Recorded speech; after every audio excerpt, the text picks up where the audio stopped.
Hello everybody, and welcome to the new set. Now, I haven't quite finished it yet. Notice there's no books behind me, and there's no trinkets yet, but at least I have the landing spot now, whereas before, we didn't. Things that draw me to this book is it was wrote in a time period where there was no sci-fi. The same thing with another book that comes to mind, Frankenstein. That book, there wasn't any kind of science fiction really during that time period. So these are kind of the first. Today's book is The Time Traveler by H.G. Wells. And it's a really cool book. It's short, it's sweet, it's to the point. And speaking of points, let's get to it now. You have the narrator, and then you also have your main character, which is the time traveler. No real names were used during the front end of the book. Now, once he does start some traveling, there are some names that are used. And even the narrator himself will use a name here and there. But as far as the main characters actually being named, I don't think it happened. Could be wrong. If I am, tell me. What is some of the pros? What are some of the things that are used that are good in this versus things that we see these days? These days, there's a lot of authors that like to specifically target in on one thing and use that to explain everything away. Well, in The Time Machine, there is none of that. He does mention that there's this machine and that it may be crystalline, it might have some ivory on it, and there's some iron. And there's a little control box that he made that is detachable. He does not get into how it works. There's a little bit of a philosophical debate at the beginning of the book where he talks about the concept of time travel, and the reason why that was there, it was a new concept. Nobody had really thought of it before. But nobody had actually undergone the thought process of how would I achieve this, and what would the ramifications be if I did? And that was one of the funner things in the book. The book itself, it has a couple of devices it uses, such as the narrator. The narrator, as it opens, uses pretty much the only nomenclature we have is the time traveler. And even whenever the time traveler is giving his story, he's not really addressed. With the exception of gentleman and sir and that kind of a thing. So there was a bit of mystery around him and even who he was in the book. Interestingly enough, he met these little people that were very childlike, and it chronicles him just trying to get his time machine back and his little adventure. And that was why it was so enjoyable, because it really wasn't a big dilemma. It wasn't that there was this thing happening and this thing happening. Whenever it boils down to it, you could sum it up if you wanted to put it in a little box by saying cannibalism is bad. We need to be good people. Don't forget where you came from. And make sure that you have a lock mechanism on your time machine so that you can find it. But it was interesting the way that it was wrote, and many, many different reasons.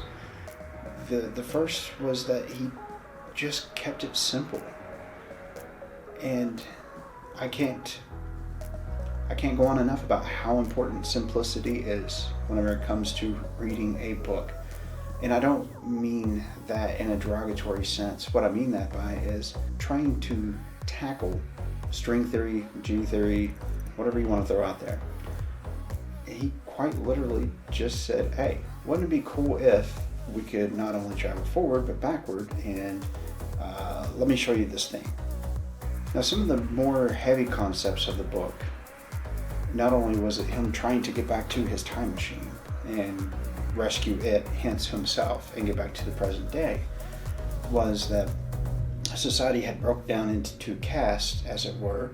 You had the little childlike people, and then also you have the ones that were known as the Murlocs. So it's kind of postulated that the Murlocs are the ones that were the workers, the scientists, and through some way, they were just inventive enough to figure out that instead of dying off, they could just eat the people that were above them. That's really it.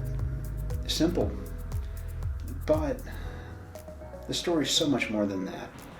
The thing that was ingenious about the way that he wrote it was, instead of fascinating on the mechanisms of a device or the theories that were prevalent during that time, he just presented the idea of, hey, what if we could go backwards and or forwards in time, much like a stream?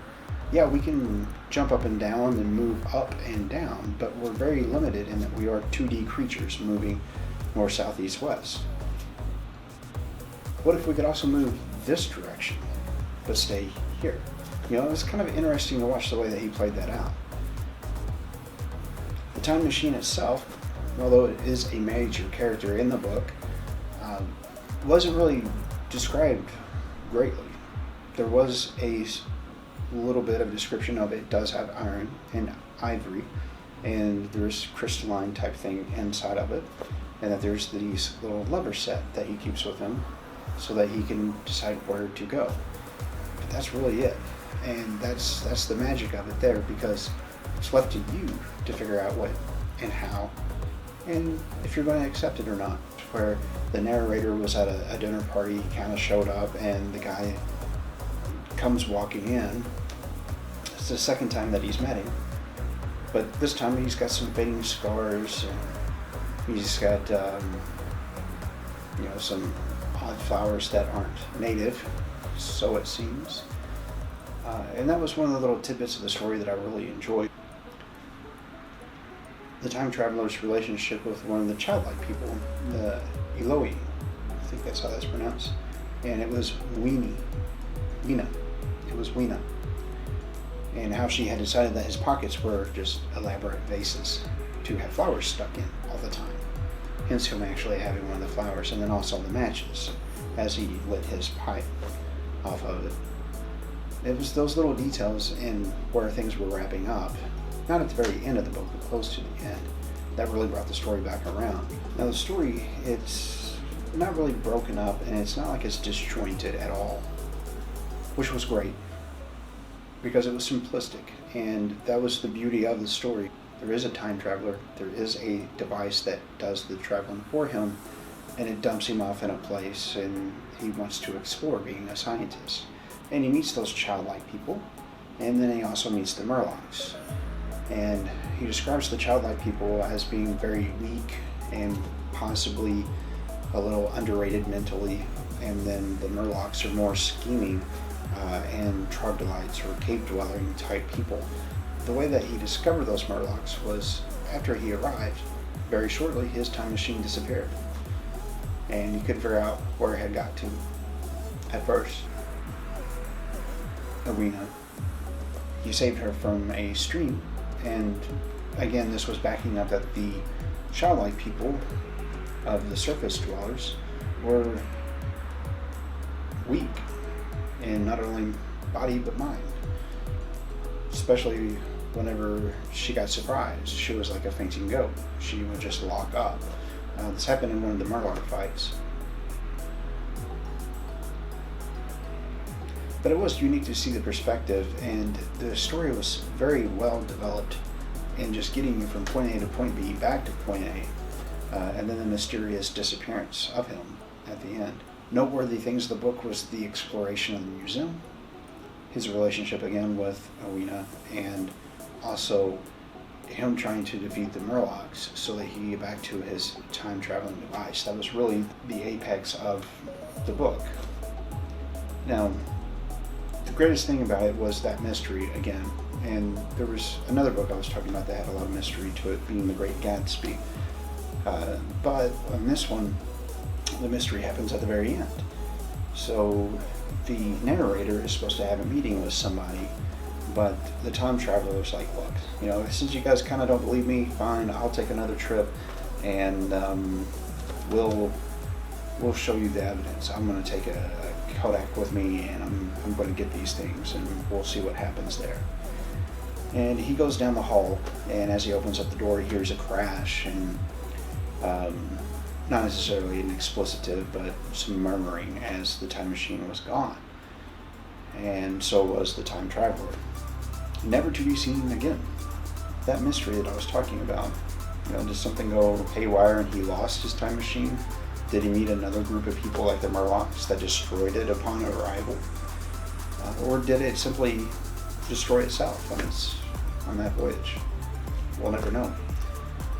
But that's one of the things that was really enjoyable about it, was that ending, because it leaves the time traveler out amongst wherever, doing whatever.